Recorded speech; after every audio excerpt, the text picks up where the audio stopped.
Holy Bird Publishing presents Daily Reading of the Harvard Classics, edited by Charles Eliot. Book 1, January. Copyright by Holy Bird Publishing.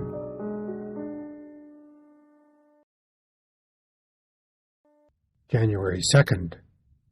Milton's Poems.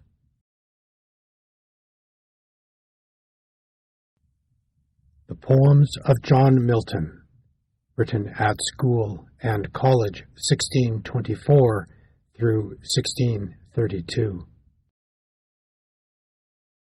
On the morning of Christ's Nativity, 1629. 1.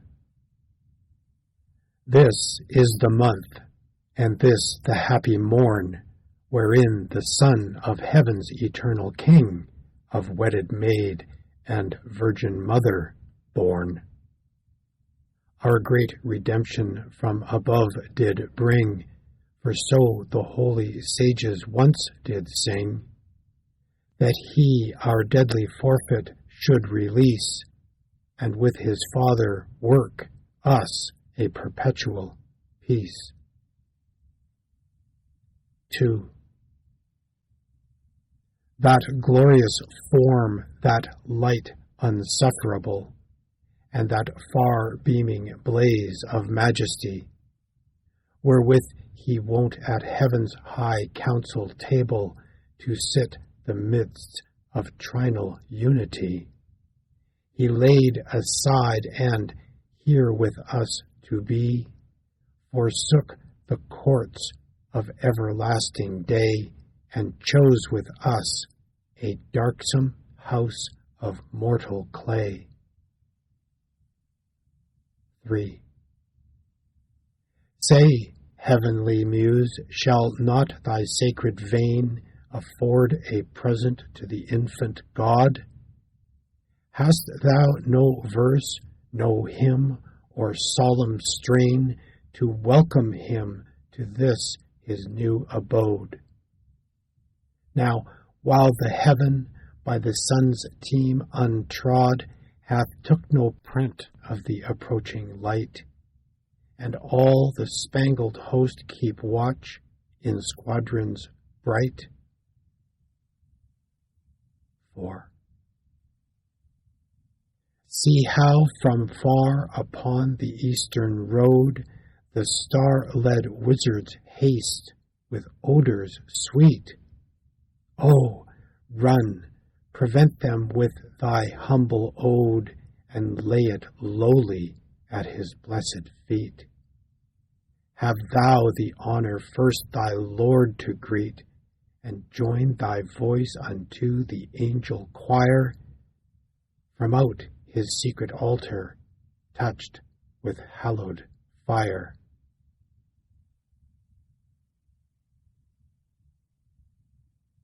The Hymn. 1. It was the winter wild, while the heaven-born child, all meanly wrapped in the rude manger lies. Nature, in awe to him, had doffed her gaudy trim, with her great masters so to sympathize. It was no season then for her to wanton with the sun, her lusty paramour. 2.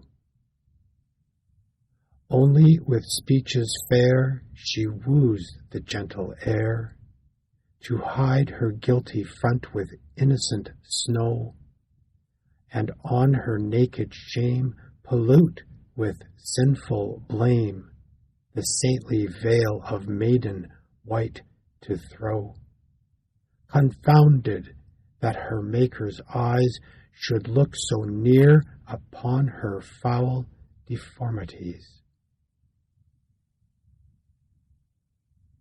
3.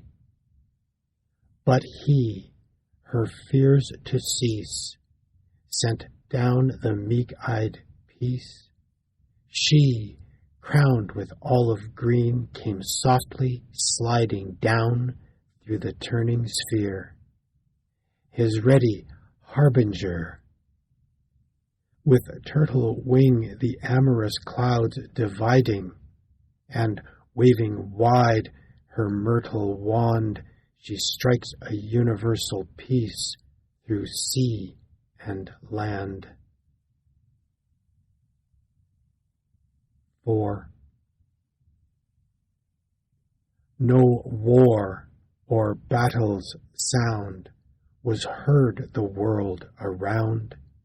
The idle spear and shield were high uphung.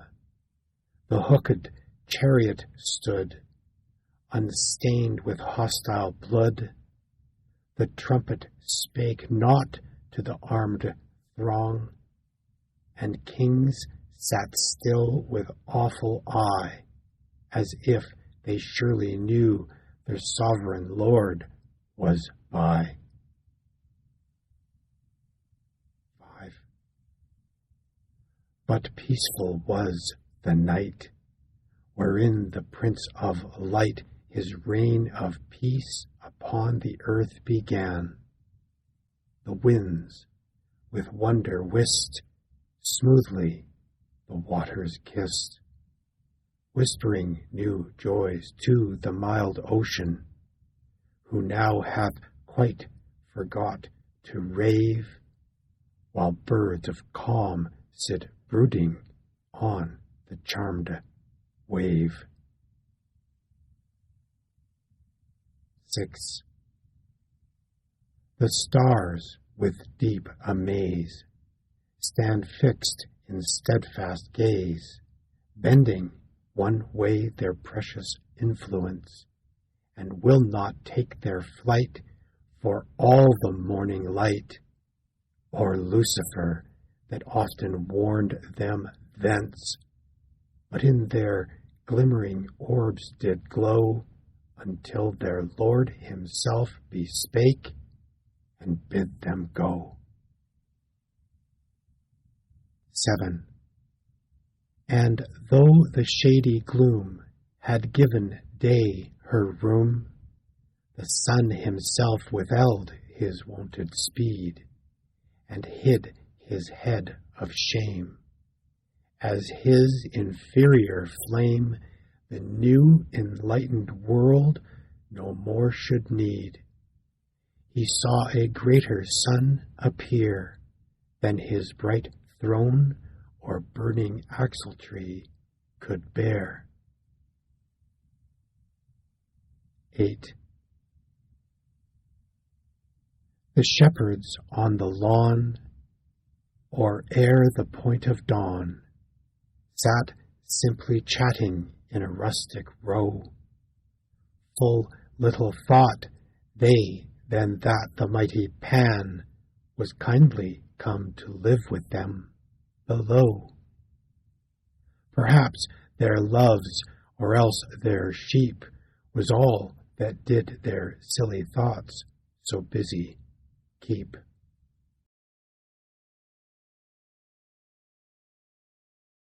9.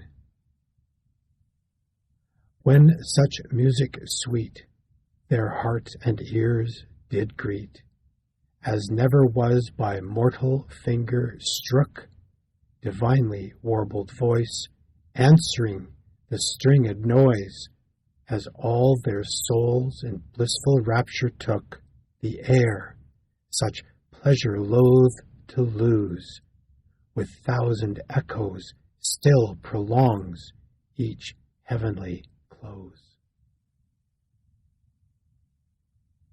10.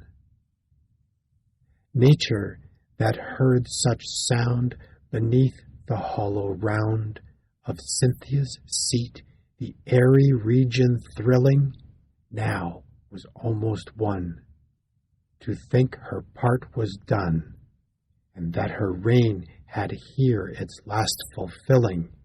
She knew such harmony alone could hold all heaven and earth in happier union.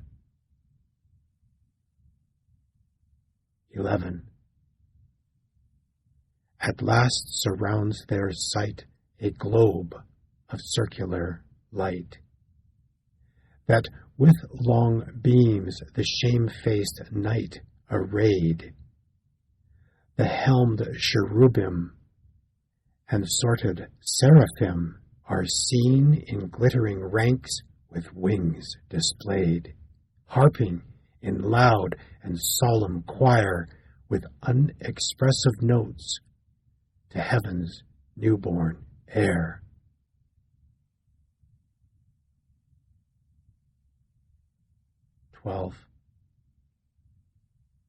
Such music as 'tis said before was never made, but when of old the sons of morning sung, while the Creator great his constellations set, and the well-balanced world on hinges hung, and cast the dark foundations deep, and bid the weltering waves their oozy channel keep.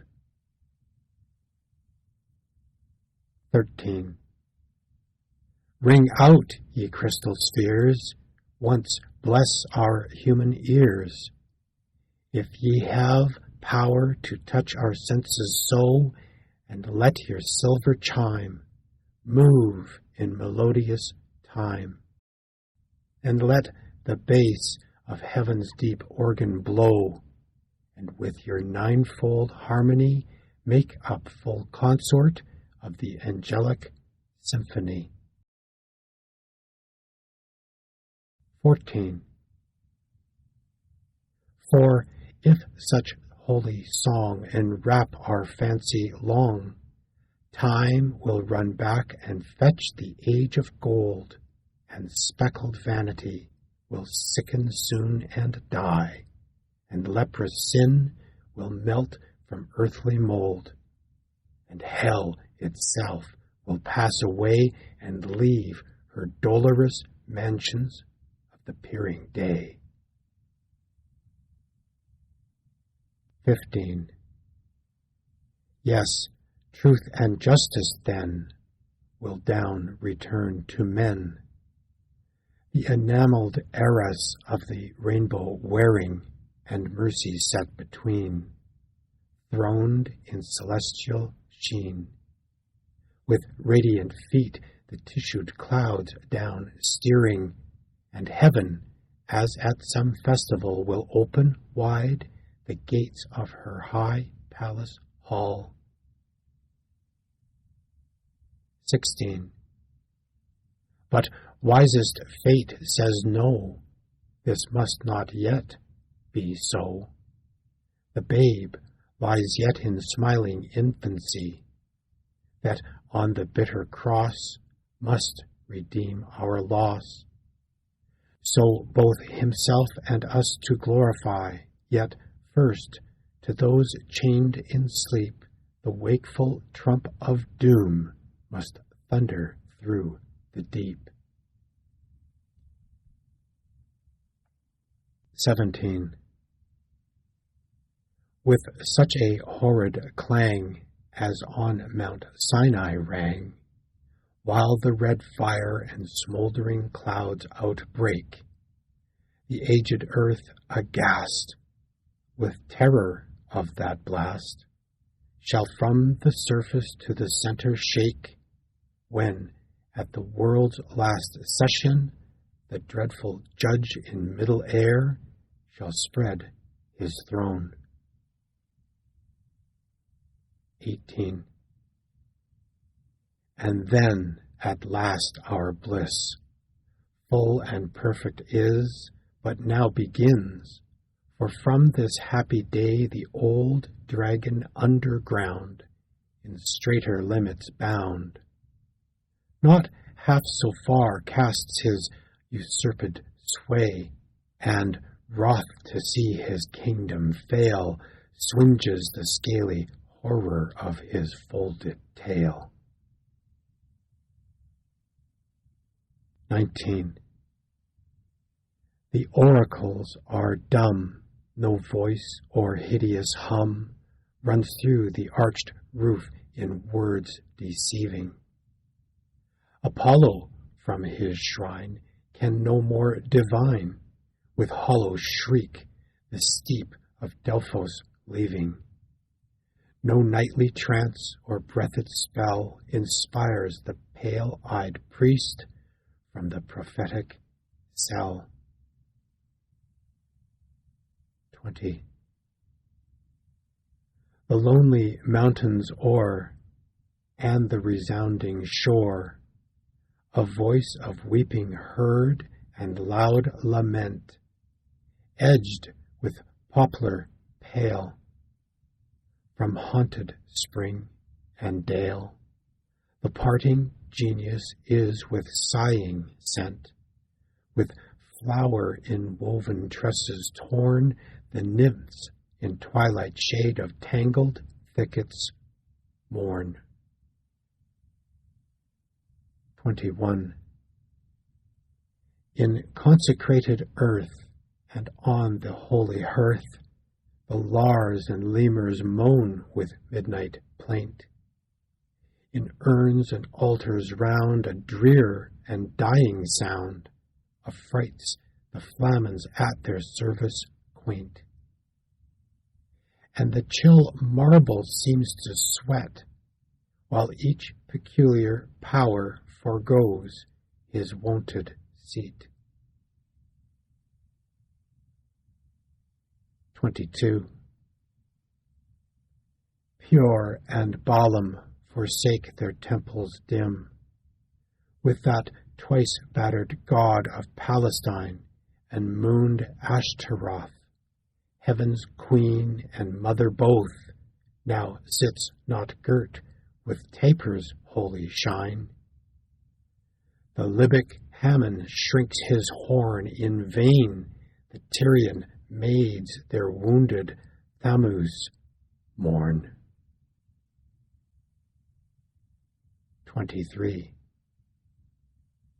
And the sullen Moloch fled, hath left in shadows dread. His burning idol, all of blackest hue, in vain with cymbals ring, they call the grisly king. In dismal dance about the furnace blue, the brutish gods of Nile as fast, Isis and Orus and the dog Anubis haste.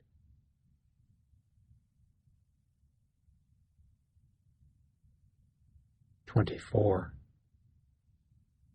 Nor is Osiris seen in Memphian grove or green, trampling the unshowered grass with lowings loud, nor can he be at rest within his sacred chest. Naught but profoundest hell can be his shroud.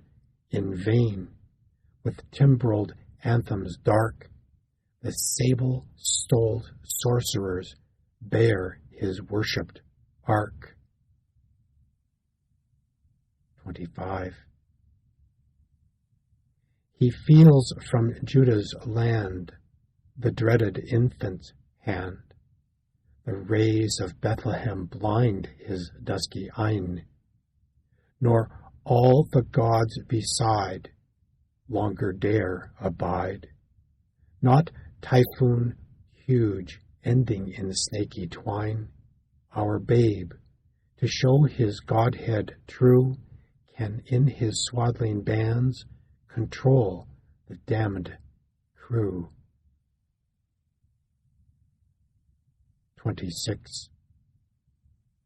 So, when the sun in bed, curtained with cloudy red, pillows his chin upon an orient wave, the flocking shadows pale troop to the infernal jail. Each fettered ghost slips to his several grave, and the yellow-skirted fays fly after the night steeds, leaving their moon-loved maze. 27. But see, the Virgin blessed hath laid her babe to rest. Time is our tedious song, should here have ending. heaven's youngest teamed star hath fixed her polished car, her sleeping lord with handmaid lamp attending, and all about the courtly stable bright harnessed angels sit in order serviceable.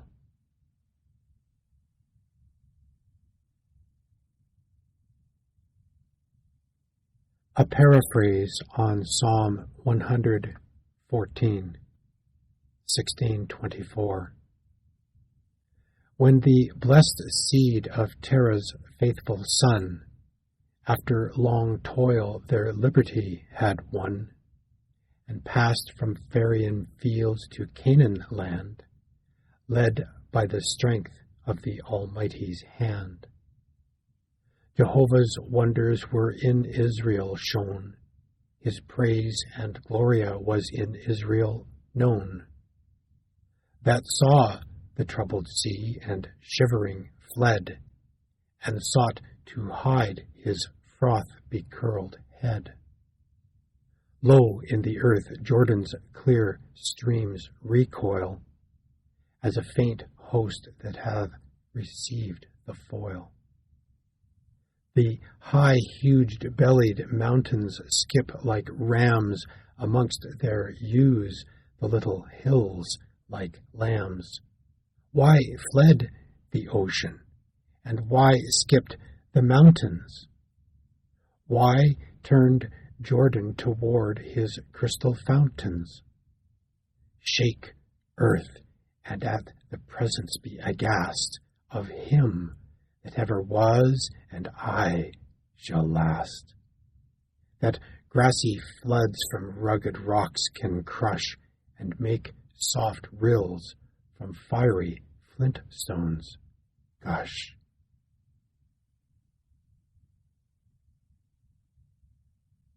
Psalm 136. Let us with a gladsome mind praise the Lord, for he is kind. For his mercies I endure, ever faithful, ever sure.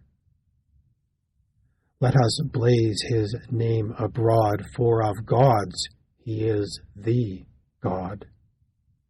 For his mercies I endure, ever faithful, ever sure. O let us his praises tell, that doth the wrathful tyrants quell. For his mercies I endure, ever faithful, ever sure. That with his miracles doth make amazed heaven and earth to shake. For his mercies I endure, ever faithful, ever sure. That by his wisdom did create the painted heavens so full of state. For his mercies I endure, ever faithful, ever sure. That did the solid earth ordain to rise above the watery plain. For his mercies I endure, ever faithful, ever sure. That by his all-commanding might did fill the new-made world with light. For his mercies I endure, ever faithful, ever sure. And caused the golden-tressed sun all the day long his course to run. For his mercies I endure, ever faithful, ever sure. The horned moon to shine by night amongst her spangled sisters bright. For his mercies I endure, ever faithful, ever sure. He, with his thunder-clasping hand, smote the firstborn of Egypt land. For his mercies I endure, ever faithful, ever sure. And despite of Pharaoh fell, he brought from thence his Israel. For his mercies I endure, ever faithful, ever sure. The ruddy waves he cleft in twain of the Erythraean main. For his mercies I endure, ever faithful, ever sure. The floods stood still like walls of glass while the Hebrew bands did pass. For his mercies I endure, ever faithful, ever sure. But full soon they did devour the tawny king with all his power.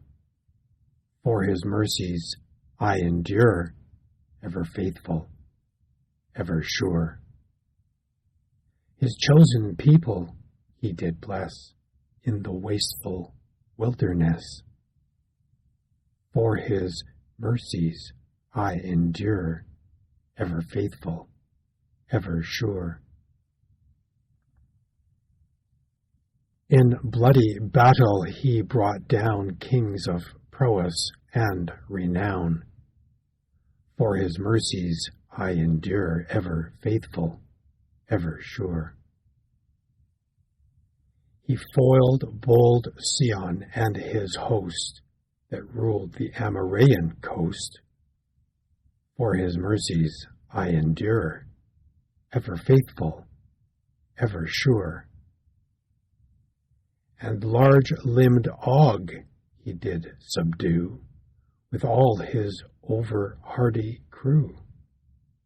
For his mercies I endure, ever faithful, ever sure. And to his servant Israel he gave their land therein to dwell. For his mercies I endure, ever faithful, ever sure. He hath, with a piteous eye, beheld us in our misery. For his mercies I endure, ever faithful, ever sure, and freed us from the slavery of the invading enemy. For his mercies I endure, ever faithful, ever sure. All living creatures he doth feed, and with full hand supplies their need. For his mercies I endure, ever faithful, ever sure. Let us therefore warble forth his mighty majesty and worth. For his mercies I endure, ever faithful, ever sure. That his mansion hath on high, above the reach of mortal eye. For his mercies I endure, ever faithful, ever sure.